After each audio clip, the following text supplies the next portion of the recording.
Hello everyone, welcome back to Sankala YouTube channel. ಇವತ್ತು ನಿಮ್ಮ ಮುಂದೆ ನಾನು ಸಿಂಪಲ್ಲಾಗಿ ಯಾವ ಥರ ಅಕ್ಕಿ ಹುಗ್ಗಿನ ಮಾಡೋದು ಅಂತ ಹೇಳಿಬಿಟ್ಟು ತೋರಿಸ್ಕೊಡ್ತೀನಿ. ಅಕ್ಕಿ ಹುಗ್ಗಿ ಮಾಡೋದು ತುಂಬಾ ಸುಲಭ. ಯಾವ ಥರ ಮಾಡೋದು ಅಂತ ನೋಡ್ಕೊಳ್ಳೋಣ ಬನ್ನಿ. ಸೊ ಇಲ್ಲಿ ನಾನು ಅಕ್ಕಿ ಹುಗ್ಗಿ ಮಾಡ್ಕೊಳ್ಳೋಕ್ಕೆ ಒಂದು ಪಾತ್ರೆನ ಇಟ್ಕೊಂಡಿದ್ದೀನಿ. ಆ ಪಾತ್ರೆ ಒಳಗಡೆ ಒಂದು ಸ್ವಲ್ಪ ತುಪ್ಪನ ಹಾಕ್ಕೊಳ್ತಾ ಇದ್ದೀನಿ. ತುಪ್ಪ ಕರಗಿ ಆದ ನಂತರ ಅದಕ್ಕೆ ನಾವು ಡ್ರೈ ಫ್ರೂಟ್ಸ್ನ ಹಾಕ್ಕೊಂಡ್ಬಿಟ್ಟು ಫ್ರೈ ಮಾಡ್ಕೊಳ್ಳೋಣ.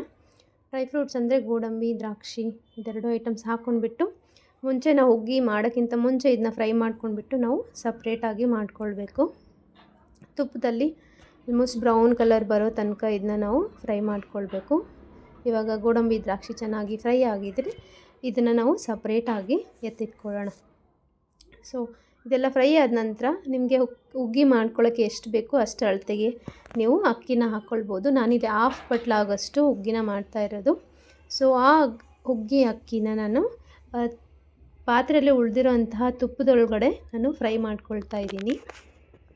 ಸೊ ಮೀಡಿಯಮ್ ಫ್ಲೇಮ್ ಇಟ್ಬಿಟ್ಟು ಈ ಅಕ್ಕಿನ ತುಪ್ಪದೊಳಗೆ ನೀಟಾಗಿ ನಾವು ಫ್ರೈ ಮಾಡ್ಕೊಳ್ಬೇಕು. ಅಕ್ಕಿ ಚೆನ್ನಾಗಿ ಫ್ರೈ ಆದ ನಂತರ ಇದಕ್ಕೆ ನಾವು ಹಾಲನ್ನ ಮಿಕ್ಸ್ ಮಾಡ್ಕೊಳ್ಬೇಕು.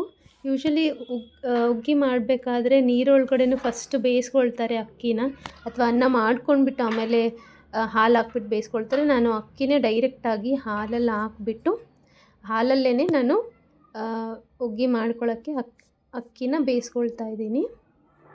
ನಾವು ಡೈರೆಕ್ಟಾಗಿ ಅಕ್ಕಿ ಬೇಯೋಕ್ಕೆ ಹಾಲು ಯೂಸ್ ಮಾಡೋದ್ರಿಂದ ಅದು ಫ್ಲೇವರ್ ತುಂಬಾ ಚೆನ್ನಾಗಿರುತ್ತೆ, ತಿನ್ನೋಕ್ಕೂ ತುಂಬಾ ರುಚಿಯಾಗಿರುತ್ತೆ. ಸೊ ಇಲ್ಲಿ ನೋಡ್ತಾ ಇರ್ಬೋದಲ್ವ, ಅಕ್ಕಿ ಚೆನ್ನಾಗಿ ಫ್ರೈ ಆದ ನಂತರ ಅದಕ್ಕೆ ನಾನು 1 ರಿಂದ 1.5 ಲೋಟ ಆಗೋಷ್ಟು ಹಾಲನ್ನ ಹಾಕ್ಕೊಂಡ್ಬಿಟ್ಟು ಅಕ್ಕಿನ ಬೇಯಿಸ್ಕೊಳ್ತಾ ಇದ್ದೀನಿ. ಹುಗ್ಗಿ ಮಾಡೋಕ್ಕೆ ಯೂಶ್ವಲಿ ಅಕ್ಕಿನ ಅನ್ನದ ರೂಪದಲ್ಲಿ ನಾವು ಅನ್ನ ಯೂಶ್ವಲಿ ಯಾವ ಥರ ಮಾಡ್ಕೊಳ್ತೀವಿ ಆ ಹದದಲ್ಲಿ ಬರೋ ತನಕ ನಾವು ಚೆನ್ನಾಗಿ ಬೇಯಿಸ್ಕೊಳ್ಬೇಕು. ಹಾಲಲ್ಲಿ ಬೇಯಿಸ್ಕೊಂಡ್ರೇ ಹುಗ್ಗಿ ತುಂಬಾ ರುಚಿಯಾಗಿರುತ್ತೆ. ಅಕ್ಕಿ ಹುಗ್ಗಿ ತಿನ್ನೋಕ್ಕೂ ಅದು ಫ್ಲೇವರ್ ಸಿಗುತ್ತೆ ನಿಮಗೆ. ಸೊ ಅದ್ರ ಸಲುವಾಗಿ ಬೆಟರ್ ನೀವು ಹಾಲೊಳಗಡೆ ಅಕ್ಕಿನ ಚೆನ್ನಾಗಿ ಬೇಯಿಸ್ಕೊಳ್ಳಿ. ಇವಾಗ ಹಾಲಲ್ಲಿ ಅಕ್ಕಿ ಆಲ್ಮೋಸ್ಟ್ ಒಂದು 8 to 10 ಮಿನಿಟ್ಸ್ ನಾನು ಬೇಯಿಸ್ಕೊಂಡಿದ್ದೀನಿ. ಬೇಯಿಸ್ಕೊಂಡಾದ ನಂತರ ನಾವು ಫ್ರೈ ಮಾಡಿ ಇಟ್ಕೊಂಡಿರೋ ಅಂಥ ಡ್ರೈ ಫ್ರೂಟ್ಸು, ತುಪ್ಪದಲ್ಲಿ ಫ್ರೈ ಮಾಡಿರೋಂಥ ಗೋಡಂಬಿ ಮತ್ತು ದ್ರಾಕ್ಷಿನೂ ಸಹ ಅದಕ್ಕೆ ಸೇರಿಸ್ಕೊಳ್ಳೋಣ. ಅದು ಸ್ವಲ್ಪ ಗಟ್ಟಿಯಾಗಿರುತ್ತೆ ಅನ್ನೋ ಸಲುವಾಗಿ ನಾನು ಅಕ್ಕಿ ಇನ್ನೂ ಬೇಯಬೇಕಾದ್ರೆ ಅದರೊಳಗೆ ಹಾಕ್ಕೊಂಡ್ಬಿಟ್ಟು ಇನ್ನೊಂದು ಸ್ವಲ್ಪ ಬೇಯಿಸ್ಕೊಳ್ತಾ ಇದ್ದೀನಿ.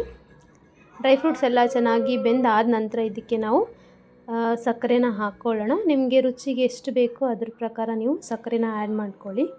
ಸೊ ಸಕ್ಕರೆ ಹಾಕಿದ ನಂತರ ಪುನಃ ನಾವು ಒಂದು 3 to 4 ಮಿನಿಟ್ಸು ಲೋ ಫ್ಲೇಮಲ್ಲಿ ಬಿಟ್ಟು ಬೇಯಿಸ್ಕೊಂಡ್ರೆ ರುಚಿಯಾದಂತಹ ಅಕ್ಕಿ ಹುಗ್ಗಿ ರೆಸಿಪಿ ರೆಡಿಯಾಗುತ್ತೆ. ಹೋಪ್ ನಿಮಗೆ ಇದು ಕ್ವಿಕ್ಕಾಗಿ ಈಸಿಯಾಗಿ ಮಾಡುವಂಥ ಅಕ್ಕಿ ಹುಗ್ಗಿ ರೆಸಿಪಿ ಇಷ್ಟ ಆಯಿತು ಅಂತ ಅಂದ್ಕೊಳ್ತೀನಿ. ಇಷ್ಟ ಆಗಿದರೆ ನನ್ನ ಚಾನಲ್ನ ಸಬ್ಸ್ಕ್ರೈಬ್ ಮಾಡಿ, ಲೈಕ್, ಶೇರ್, ಕಮೆಂಟ್ ಮಾಡಿ ಅಂತ ಹೇಳ್ತಾ ಈ ವಿಡಿಯೋನ ಇಲ್ಲಿಗೆ ಕಂಪ್ಲೀಟ್ ಮಾಡ್ತಾ ಇದ್ದೀನಿ.